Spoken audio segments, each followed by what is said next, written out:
and nag-campaign ng ating movie. But before that, subscribe na to YouTube channel. Sana po magparami na. Sana po baka mag-frozen na tuloy yung YouTube channel. Ito na, simulan na natin ang ating vlog this week is vlog number 52 and episode 52 is titled Hashtag Kinky Birthday. Here's your vlog.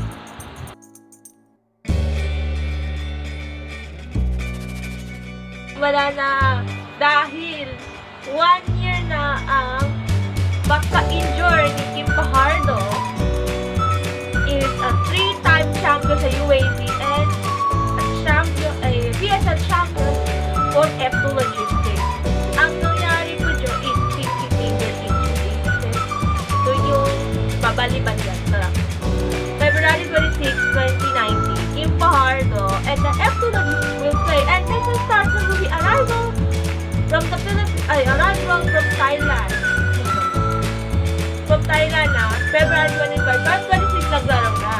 2019, against United BC and Talimao, naglaro for UBC before F2. Ang problema pala, ang injury si Kim Fajardo sa pinky finger. Ano ba nito? Paroonin natin to.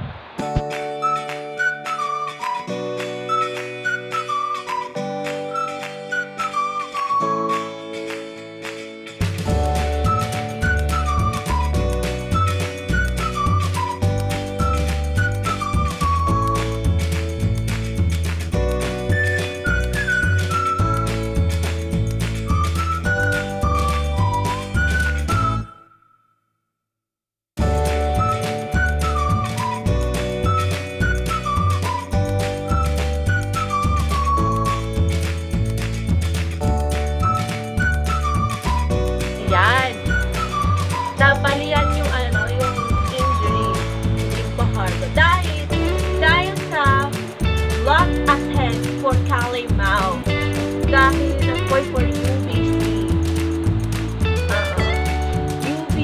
that Kim Fajardo continue po yung bago until set 4 and nanalo ang F2 against United BC in 4 sets.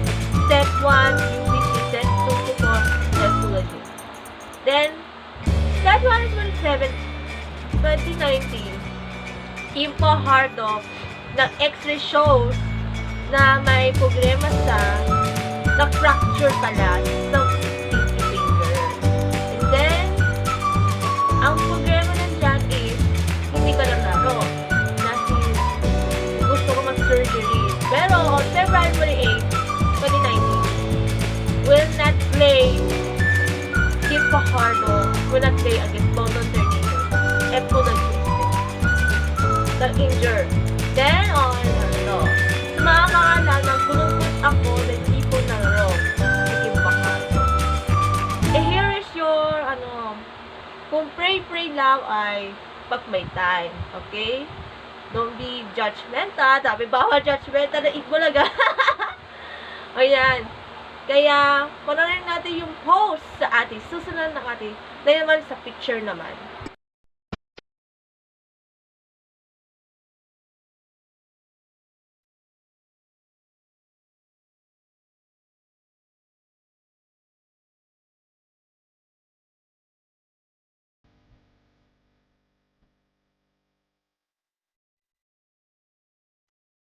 At ito yung picture yan ay March 5, 2019, na-operahan na sa pinky finger si Kim Fajardo dahil sa fracture sa balian.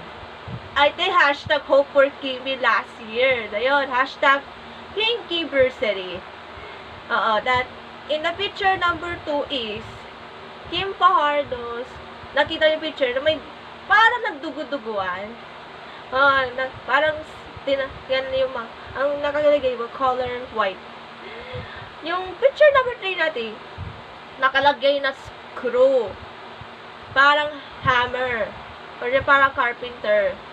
Parang, yung screw parang nasa dingding ng Pero, paiwasan muna natin sa surgery yung. Kasi, hindi ka kaya yung magsa-surgery yung sa screw.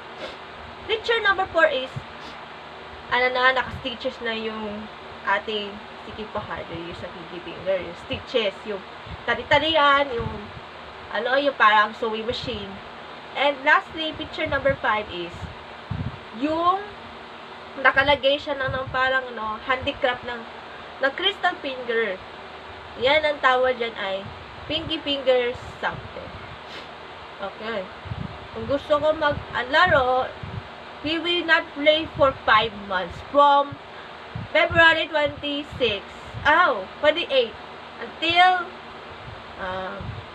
until August. Oh. Kaya, ready ka na sa ating post?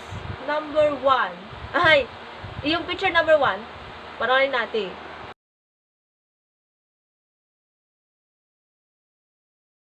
After, wow! Nakakaloka. August 10, 2019, Kim Fajardo will play after 5 months against PLDT in the Old Filipino Cup. After play with Kiara D, naglaro na after ang injury sa legs. Kaya nakabalik na Kim Fajardo. That is okay dahil natalo ang F2 against PLDT.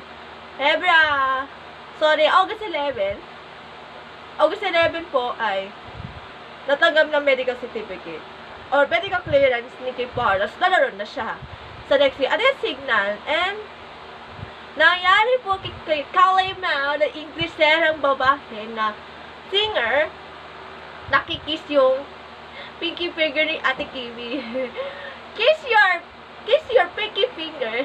Salamat Salamat sa lahat ng mga suporta ng F2 Logistics at kay Kalay Mao and Kim Fajardo. Plus, all supporters of the Ladies Bikers, good luck sa UAP 82. Reclaim the title. And for F2 sa Grand Prix. Good luck. Congrats and happy anniversary Kim Fajardo for the pinky finger. Oras na para sa ating Gabby's mention.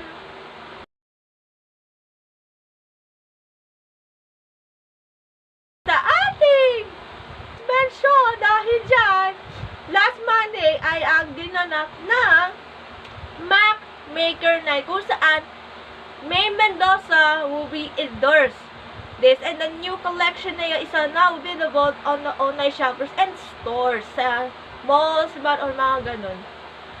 At ang notes ko last Monday din that Kim Fajardo meet na si May Mendoza.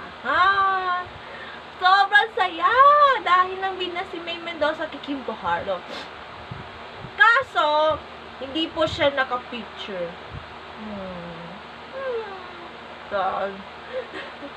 Okay lang yan. Next time, magpa-picture na kasama si May Mendoza, Kim Fajardo. Dago sa akin. Okay? So, friends po pa rin, Kim Fajardo. Salamat we were supportive for us and me. Thank you very much for vlog this week. See you next time. Bye-bye.